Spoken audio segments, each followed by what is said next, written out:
그다음에 253페이지 거기 표에서 특수한 경우 좀 봐주세요. 특수한 경우. 그래서 특수한 경우 동그라미 1번에 보시면 간주임대료라고 있습니다. 그래서 요거는 아마 앞으로 종종 보실 거예요. 왜냐면 간주임대료 계산하는 게 실기 문제로 나오거든요. 그래서 간주임대료 나오면 제가 항상 이렇게 적어 드릴 거예요. 보증금에 대한 이자.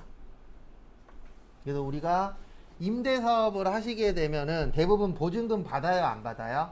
받죠. 그래서 500에 30이야. 그러면 500이 보증금이잖아요. 그래서 그 보증금을 받는데 우리가 이 보증금을 통장에다 넣을 수도 있고 뭐 빚을 갚을 수도 있고 여러 군데 쓰잖아요. 그런 거 상관없이 국가에서는 그 보증금에 대해서 이자 계산을 해요.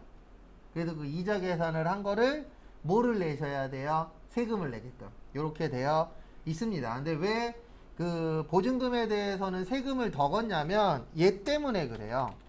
불로소득. 불로소득의 뜻이 뭐죠? 노동력이 없이 돈 버는 거. 그래서 대표적인 게 뭐 이자, 배당, 그 다음에 지금 보고 있는 뭐 건물 관련된 거, 부동산 관련된 거, 그 다음에 요즘에 이제 뭐 저쪽 난리죠. 예, 배당이 주식이죠. 이자나 뭐 주식 관련된 거, 그 다음에 부동산, 그 다음에 코인 관련된 거, 가상화폐, 예, 이런 쪽 관련돼서는 국가에서 계속 액션을 할 수밖에 없어요. 왜냐면 이게 늘어나잖아요. 지금 난리잖아요. 이쪽이 다. 이게 난리 나면 난리 날수록 어떤 문제가 생기냐면 이게 생겨요. 노동을 안 해요. 여기 나오잖아요. 일하지 않은. 네, 일을 안 하려고 그래요. 왜요? 한 방이면 벌 수 있어. 네. 그러니까 이게 되게 위험한 게 뭐냐면 불로소득으로 돈 많이 벌었다가 TV에 나오면 꼭 좋은 게 아니에요. 왜 그러냐면 만약에 내가 1년 동안에 열심히 일해서 통장에 1,000만 원을 벌었어.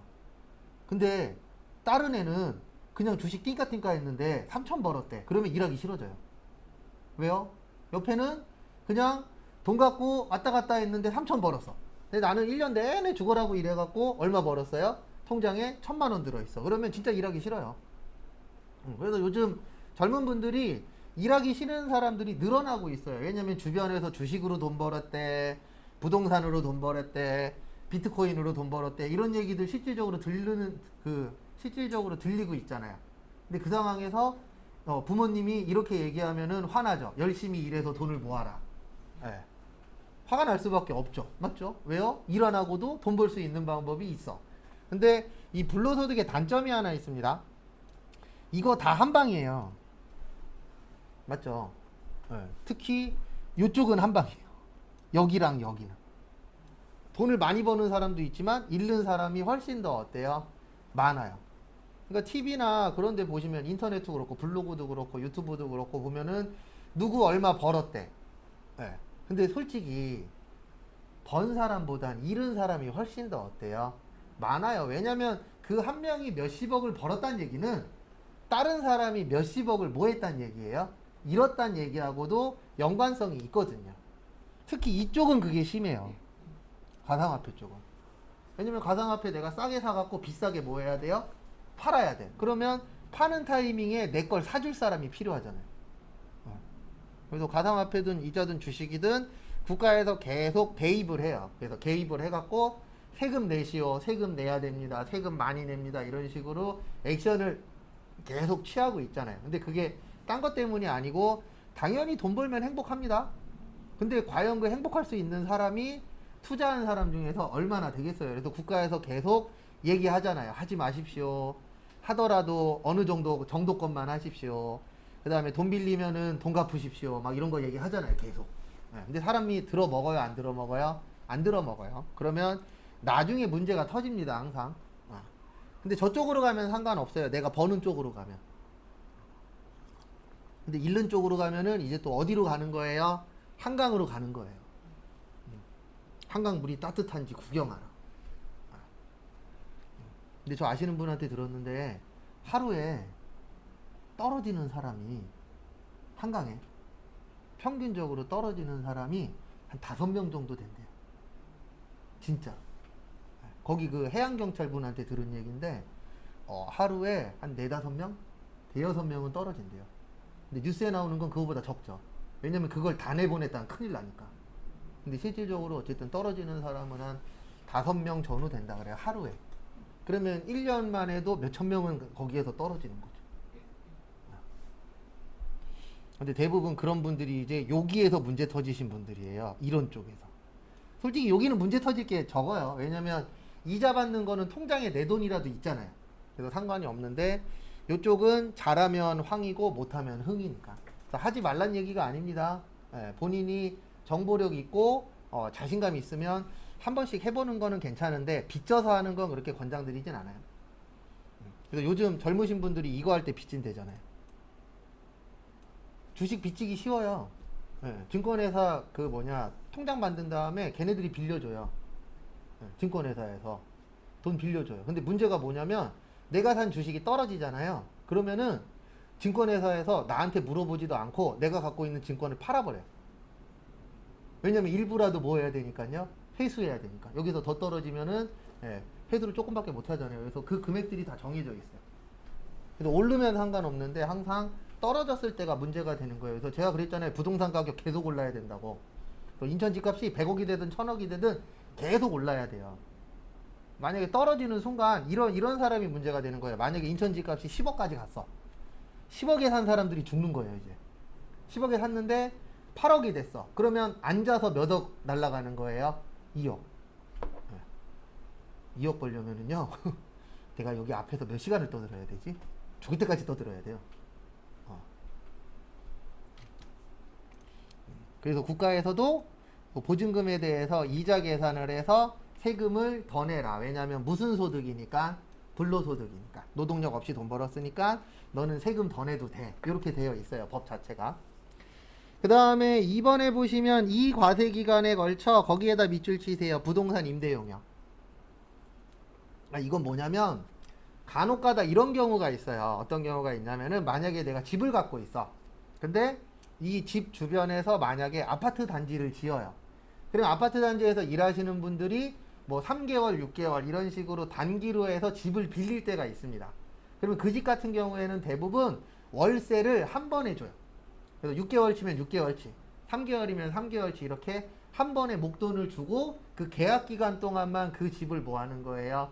사용합니다. 그런 케이스들이 간혹가다 있어요. 근데 일반적으로는 월세다 보니까 매달 주는 경우도 있는데 그런 특이 케이스에는 한 번에 줘요. 그러면 어떤 문제가 생기냐면 이런 문제가 생겨요. 만약에 3월부터 5월까지야. 임대 기간이. 이럴 수 있어요? 없어요? 있죠. 그래서 요 3개월치가 만약에 300만 원이야. 그러면 이런 문제가 생기는 거예요. 우리가 1월부터 언제까지죠? 3월까지죠. 그러면 요때는 3월치 한 달에 대해서만 세금 내는 거예요. 얼마요? 100만 원. 그 다음에 1기 확정은 4월에서 몇 월이죠? 6월이죠. 요때는 4월 거하고 몇 월 것만 내는 거예요?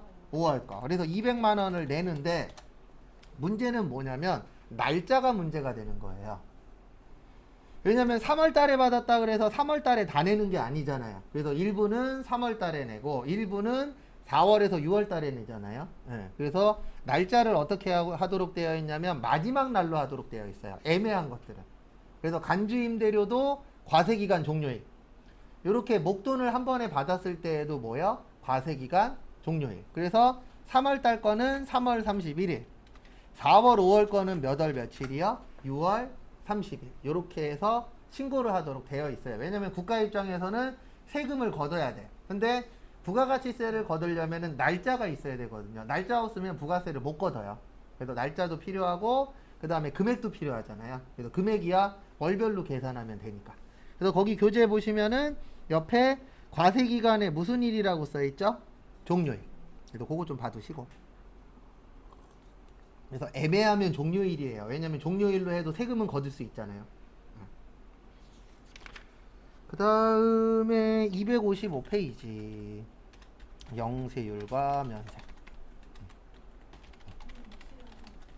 입실 확인 안 했죠? 아이고 큰일 날 뻔했네. 입실 확인 좀 할게요. 그리고 지금은 연습하는 거고요. 이거 언제부터 적용이냐면 다다음 주부터는 입실 확인 안 되면 3번 안 되면은 결석 처리됩니다. 그래서 꼭 입실 확인 같이 하시고. 입실 확인 보내드릴게요. 죄송합니다. 제가 깜빡 해버렸네요. 입실 확인 좀 해주세요.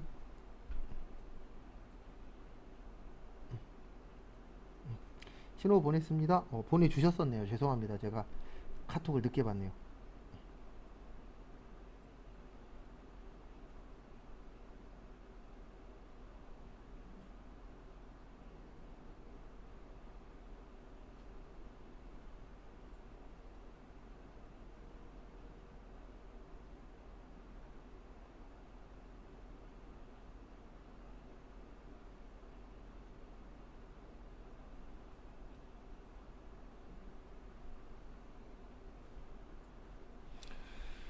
그래서 신호 확인 좀 해주시고요.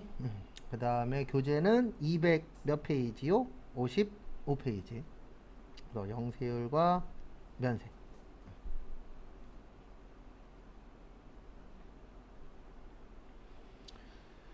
그래서 보시면은요. 보시면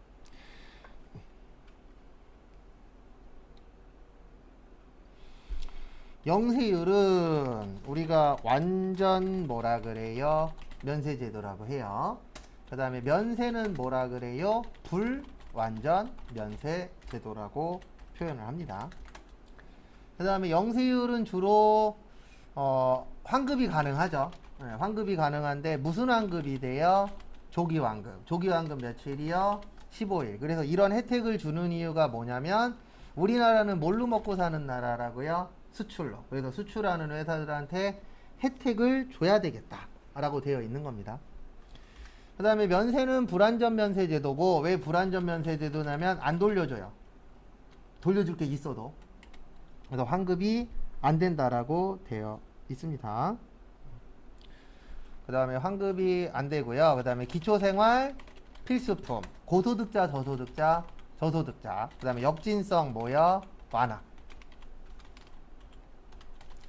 그 다음에 뭐 발행한다고요? 계산서.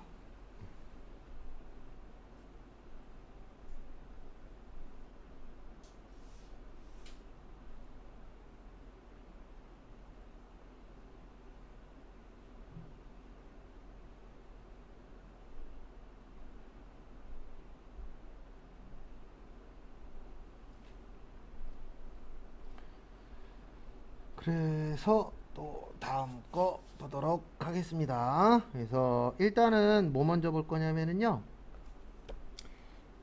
정리 못하신 분들 정리하시고.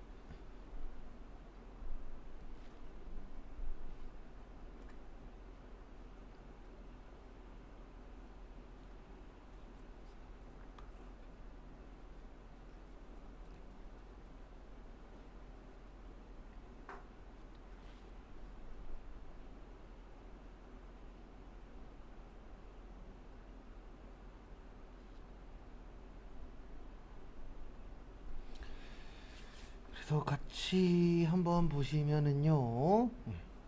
영세율과 면세인데 영세율은 주로 수출 관련된 겁니다. 그래서 수출 관련됐으니까 우리나라가 수출로 먹고 사는 나라잖아요. 그러니까 혜택을 줘야 되죠.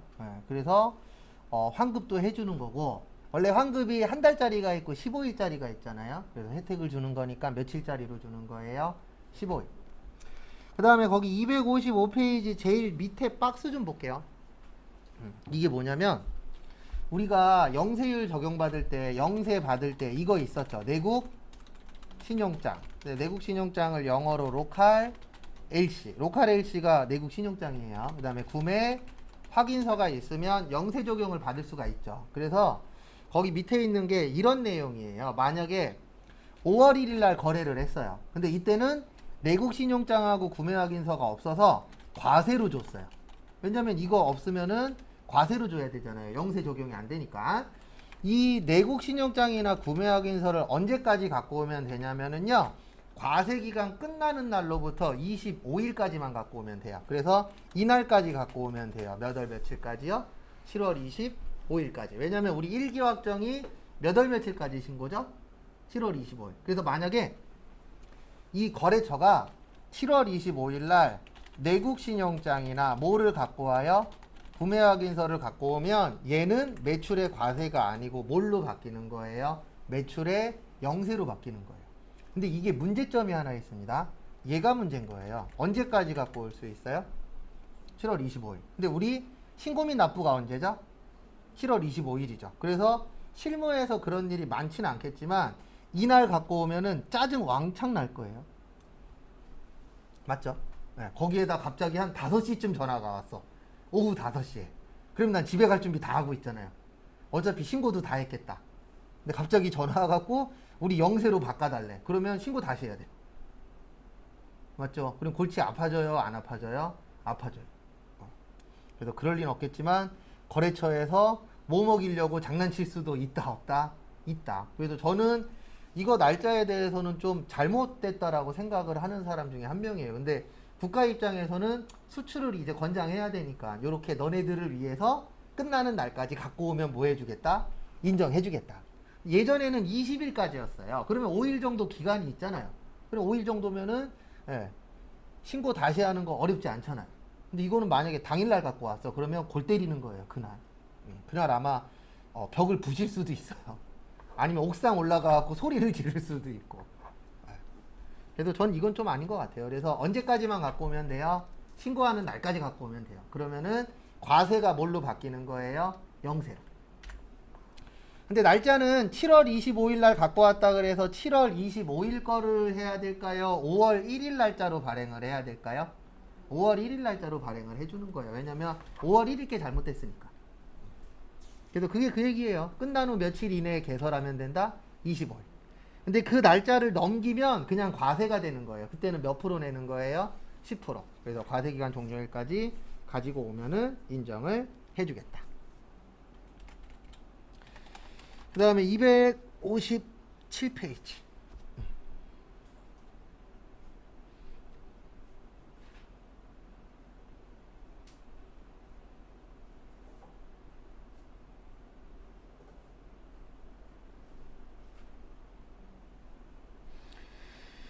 그래서 거기 보시면은요, 257페이지. 면세.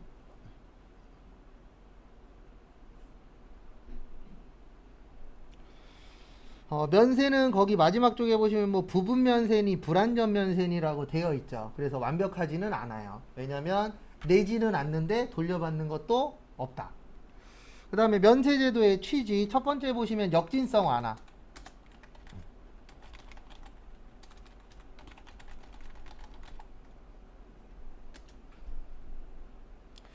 그래서 역진성이라는 게 뭐죠?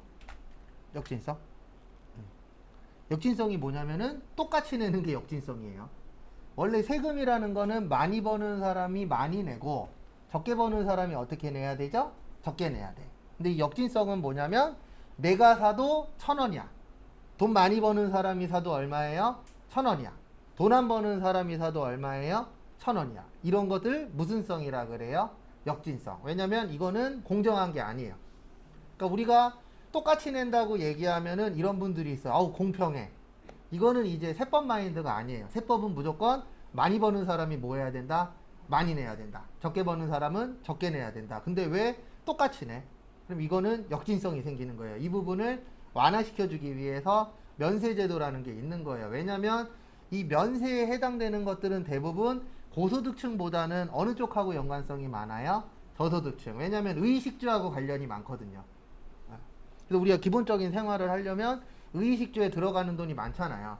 그리고 거기에서 세금만 안 내도 내가 쓸 수 있는 금액이 10%만큼 늘어나게 되겠죠. 그래서 이 면세 제도를 두고 있는 겁니다.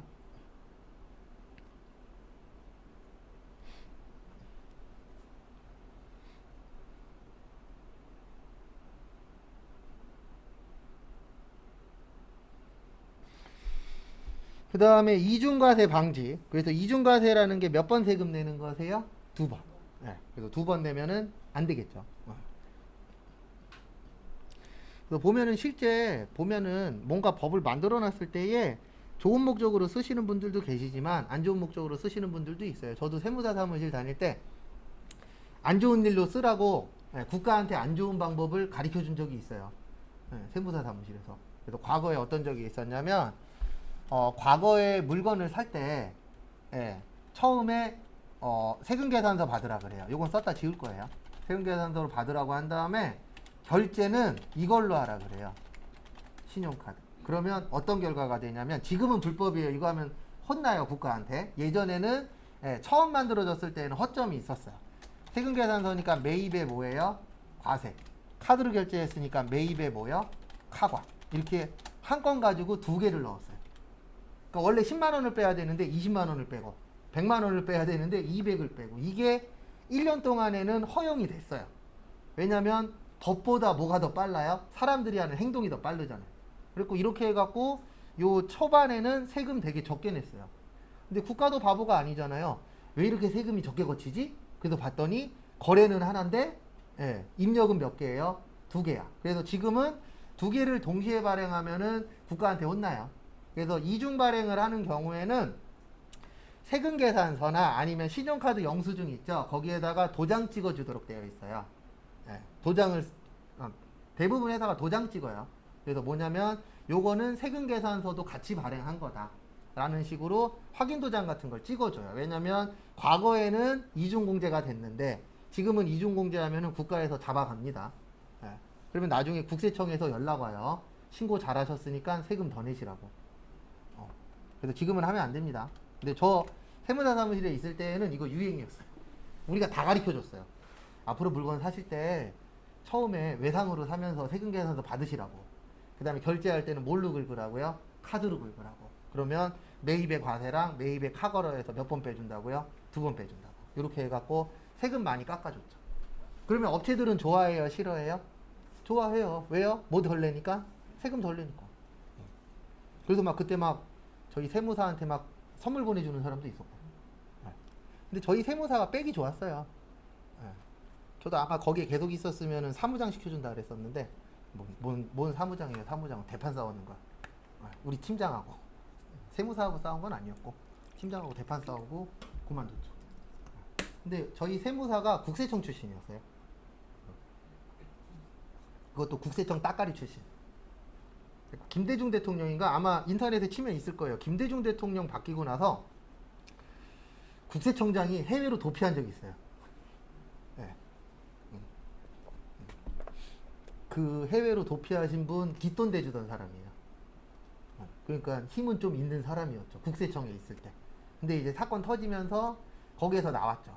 그리고 지금 현재 나이 많으신 세무사들 중에서 공무원 출신들이 많아요. 근데 왜 그러냐면 이건 지금은 악법이라 없어졌어요. 과거에는 공무원으로 5년인가 10년 동안 재직을 하면은 1차 시험이 면제였어요. 세무사 시험 1차가.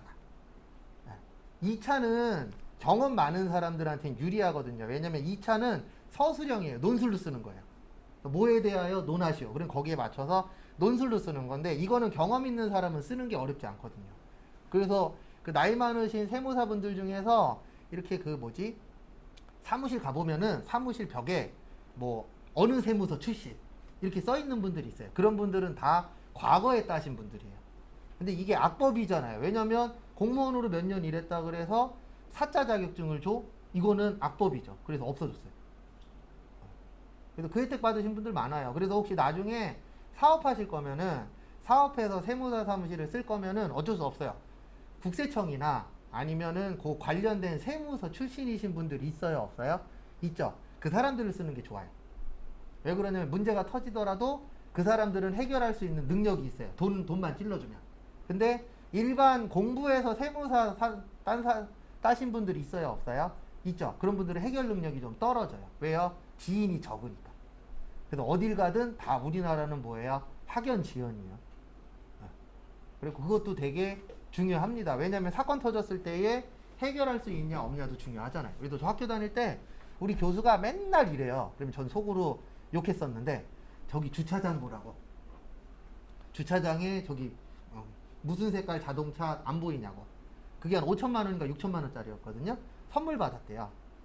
소송해서 이겨줬다고. 그래서 그거 선물 받고 수수료로 5천만 원인가 또 받았다고 그러더라고요. 그러니까 1억 정도 벌었다고. 그러면 속으로 그러죠. 자랑할 시간에 수업 준비나 하라고. 맨날 와갖고 책만 읽고 가면서. 근데 대학교 교수님들 중에 책만 읽고 가시는 분들 많죠. 혼나야 돼요. 근데 솔직히 저희 쪽 과는 회계과는 교수님들이 수업에 큰 의미가 없어요. 대부분 회계사, 세무사다 보니까 사무실이 있어요. 그래갖고 신고 때 되잖아요. 맨날 휴강 때려요. 그리고 솔직히 우리는 좋죠. 수업 안 하니까. 네. 근데 그렇게 봤을 땐 좋은데 돈으로 봤을 때는 아깝잖아요. 그래도 저희 과는 좀 쌌어요. 제가 다닐 때는 한 180에서 200 정도. 근데 저 졸업하고 저희 친척애가 패션학과 들어갔거든요. 패션학과는 500에서 600이었대요. 그래서 저희 학과에 한 두세 배 되더라고요. 그래서 과별로 차이가 난다라는 건 알았는데 패션학과는 확실히 비싸요. 그 다음에 거기 밑에 보시면 기초생활 필수품. 그래서 1번에 보시면 미가공식료품이라고 있는데요. 미가공식료품은 국내든 수입이든 다 면세예요. 그래서 대표적인 게 뭐 농축수 임산물, 이런 것들이 일반적으로 미가공 뭐가 되는 거예요? 식료품.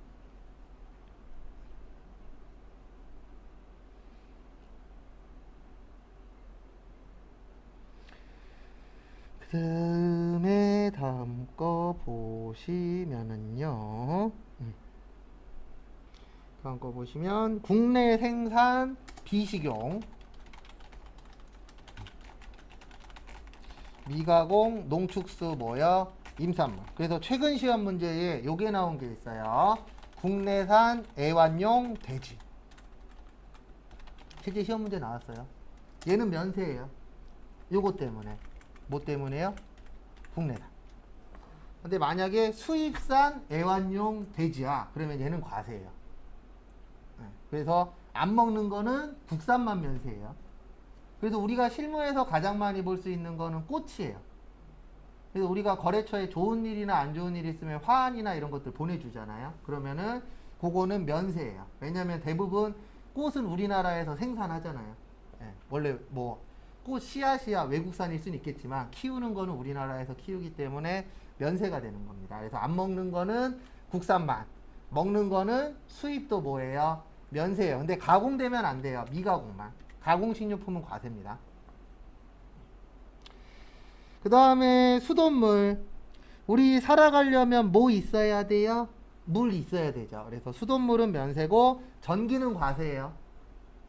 뭐는 과세라고요? 전기. 왜냐면 전기는 가공을 거쳐서 전기가 되잖아요. 그래서 전기는 과세입니다. 그래서 전기요금 나오면은요, 집에 전기요금 고지서 날라오죠. 그럼 거기 보시면 부가세 얼마라고 찍혀 있어요. 그런 것도 좀 가끔씩 봐두시고. 그 다음에 연탄하고 무연탄. 연탄은 고소득자, 저소득자, 저소득층에서 많이 쓰죠. 그래서 연탄하고 무연탄은 면세예요. 5번에 별표 3개. 여기군속용역. 여기군속용역 관련돼서 시험 문제 잘 나와요. 그래서 제가 두 가지 알려드릴 겁니다. 하나는 고속버스에서는 무슨 버스만 면세예요? 일반 버스만. 거기 교재에도 잘 써 있어요. 일반 버스만 면세라고.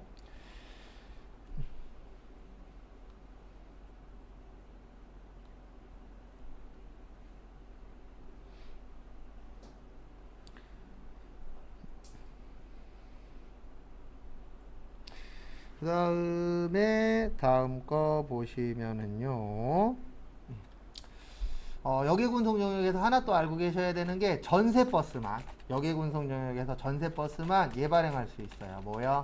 세금계산서. 나머진 세금계산서 발행 못해요. 법적으로.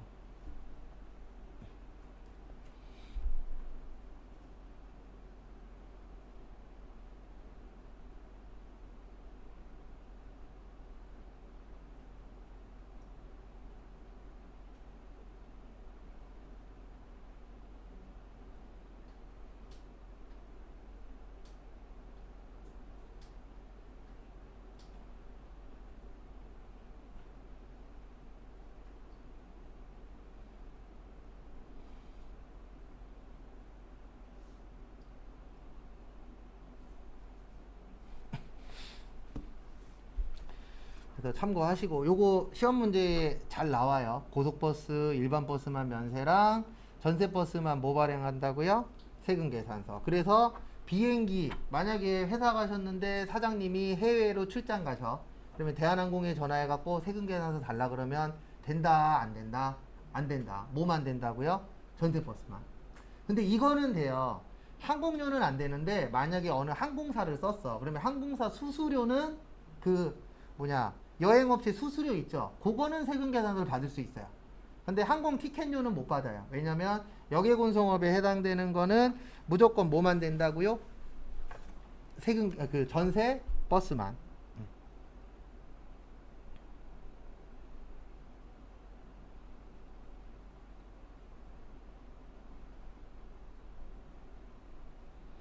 그래서 참고하시고.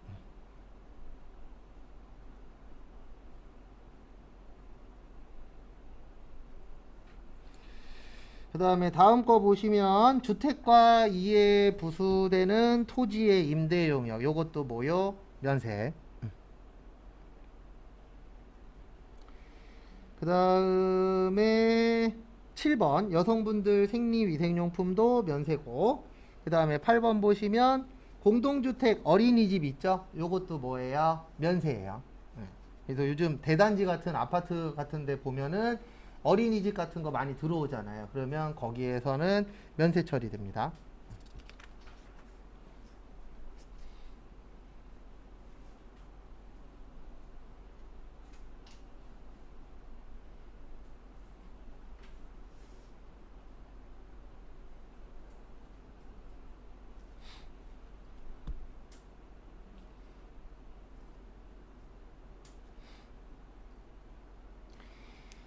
그 다음에 258페이지 위에다가 요거 하나만 좀 적어주세요. 뭐 적어주시냐면은 약국. 약국은 두 가지라 그랬습니다. 조제 용역은 뭐예요? 면세. 일반 의약품은 과세.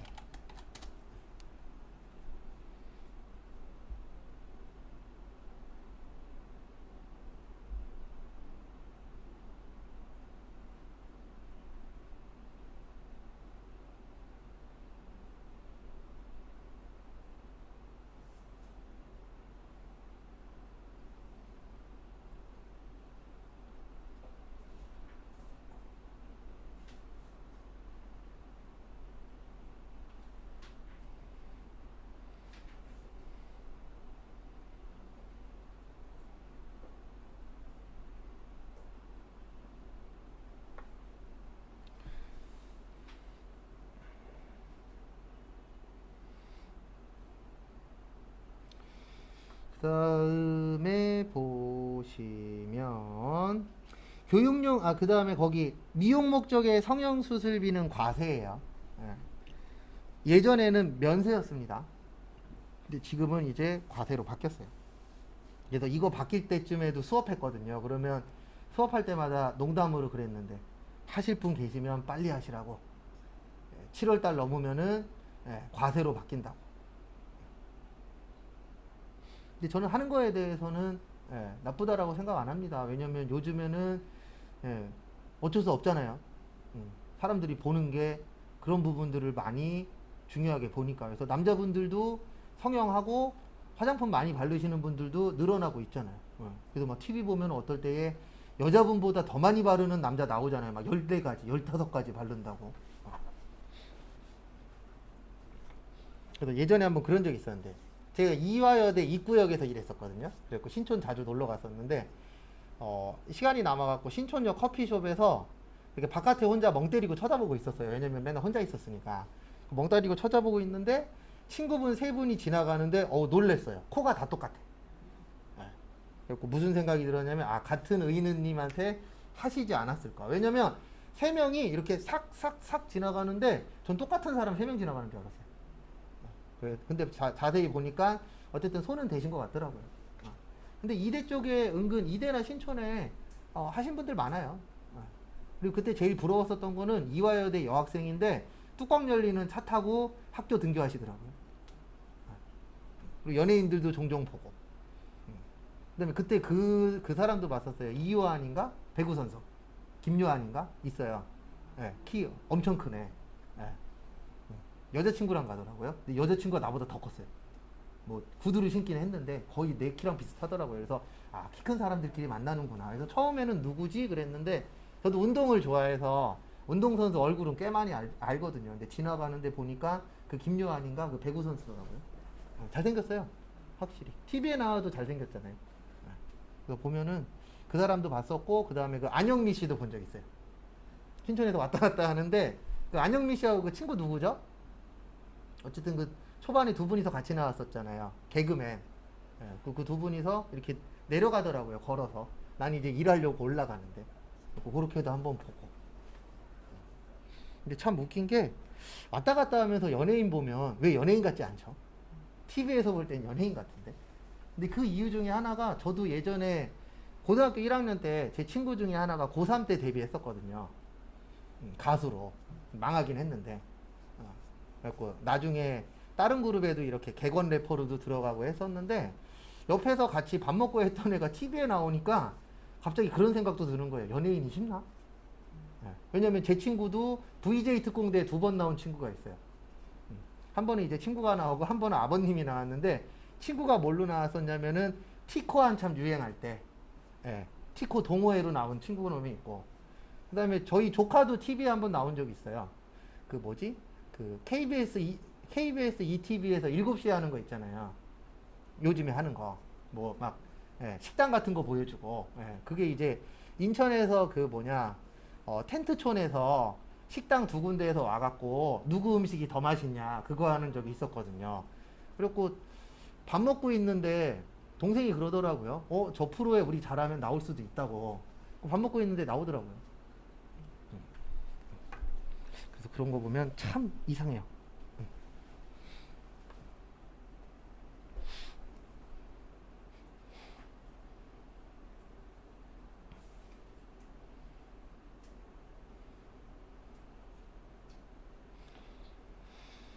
그 다음 거 보시면 나머진 보실 거 없고요. 저기 기타에 보시면 수집용 우표 있어요. 그래서 수집용 우표랑 그 다음에 저거 무도학원 요거부터 봐야 되는구나. 무도학원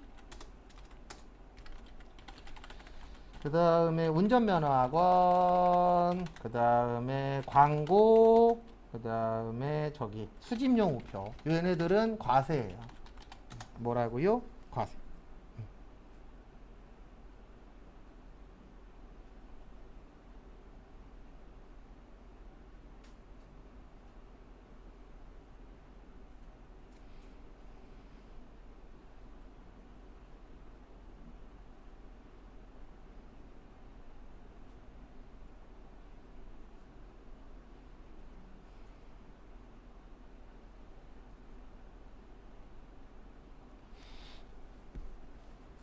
참고하시고 그 다음에 259페이지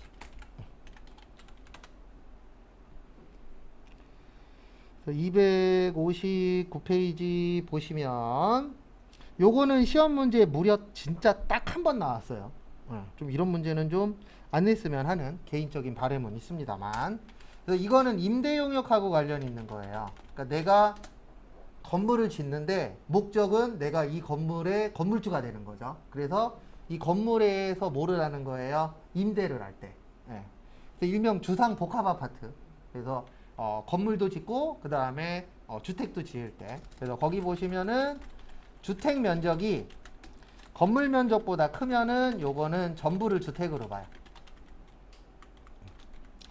그 다음에 주택 면적보다 건물 면적이 크거나 같으면은 요때는 주택만 뭘로 보겠다? 주택으로 보겠다.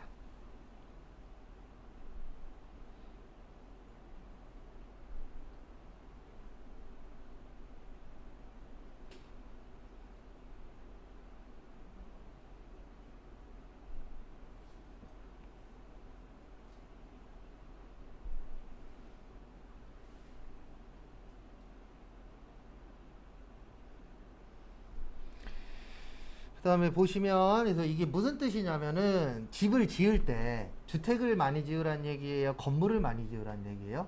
주택을 많이 지어라. 이 건물은 상가 생각하시면 돼요. 그래도 우리가 상가하고 이렇게 집을 같이 짓는 경우들도 있어요? 없어요? 있죠. 그래서 뭐 1, 2층은 상가, 그 위에는 주택 이렇게 지을 때도 있죠. 그래서 지을 거면은 주택 면적을 훨씬 더 어떻게 지어라? 크게 지어라. 근데 이렇게 해서 혜택을 주는 이유는 하나입니다. 집이 많아지면 집값이 안정화될 것이다 라는 거 알아요? 몰라요? 알죠. 그래서 서울 집값을 떨어뜨릴 수 있는 방법은 하나밖에 없어요.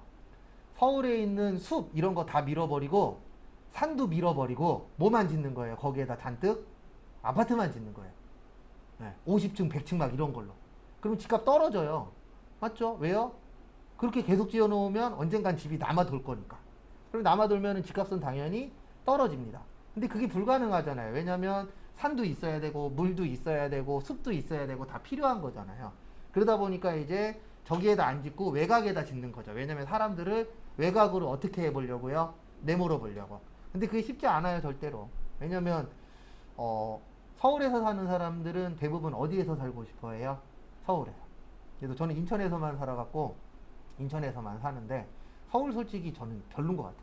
너무 사람이 많아. 최근에도 서울 갔다 왔는데 주차 3시간 하고 주차료가 18,000원 나왔어요. 그냥 불법 주차할까 했는데 끌려가면 더 많이 나오니까 끌려가면은 돈이 더 많이 나오고 짜증나니까 그냥 그 돈 내고 주차하는 데다 주차했는데 시간당 1,000원이었거든요. 3시간이니까 18,000원 나왔더라고요. 그래서 웬만하면 서울에 약속이 있으면은 그냥 전철 타고 가요. 좀 내가 걷고 좀 불편하더라도. 왜냐면 서울에 차 끌고 다녀보신 분들 아시겠지만 불편하잖아요. 주차할 때가 이렇게 따로 있다라면 모를까. 그래서 참 그런 부분도 있고, 그다음에 결론은 뭐 다 돈이죠 뭐.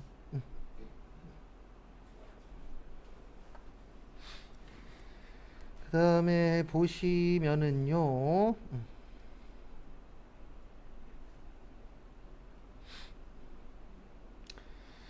그 다음에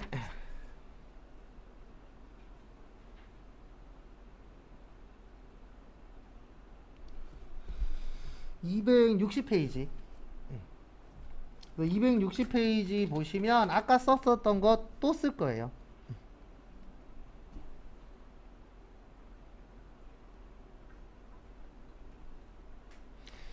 그래서 앞에 보시면 우리 매매가 있고요. 뭐가 있다고요?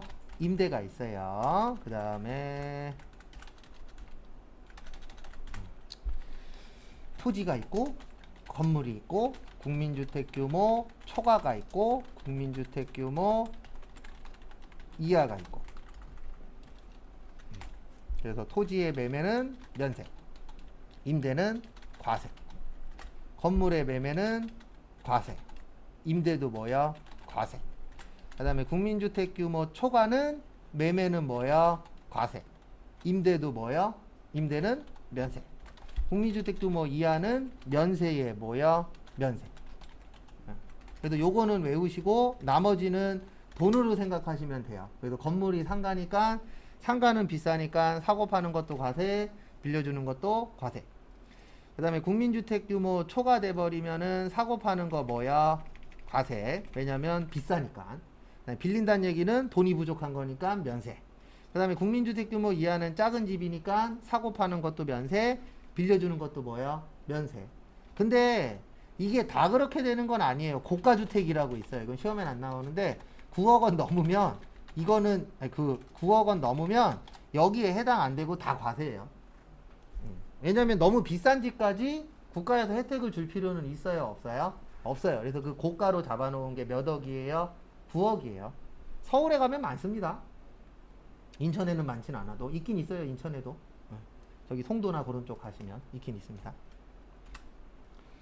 그 다음에 거기 보시면은요,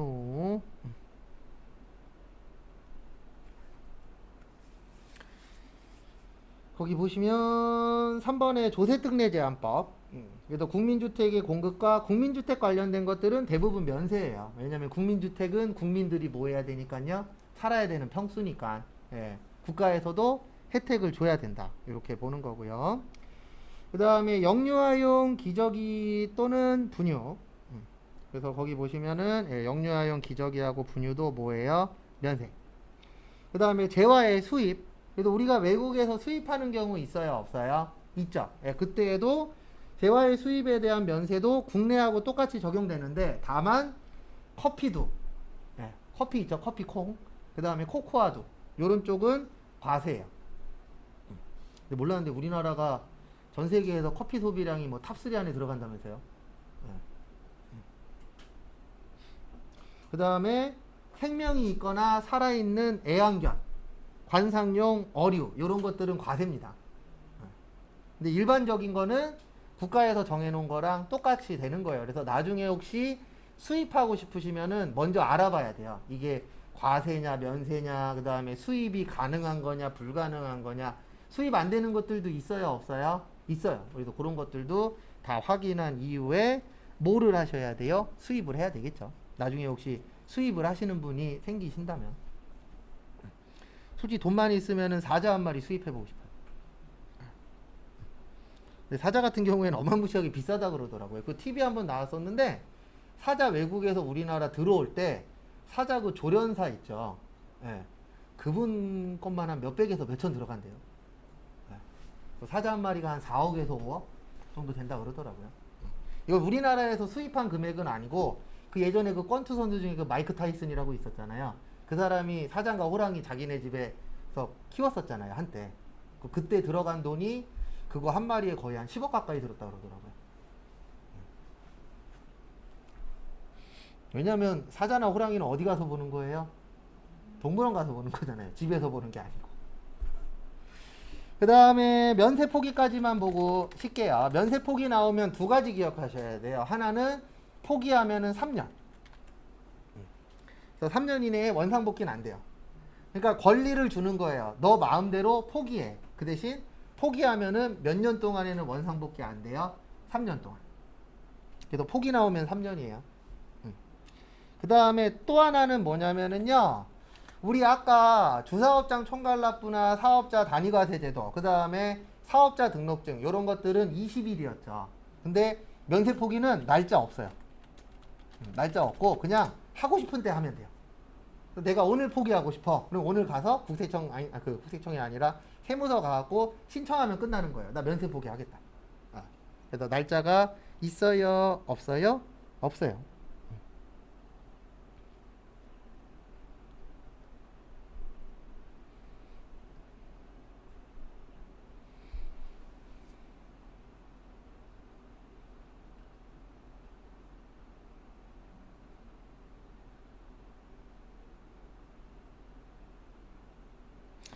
참고하시고, 그 다음에 잠깐 쉬었다가 5시 5분에 간략하게 쪽지 시험 보고, 그 다음에 내일 볼 거 정리하고, 그 다음에 262페이지 볼 겁니다.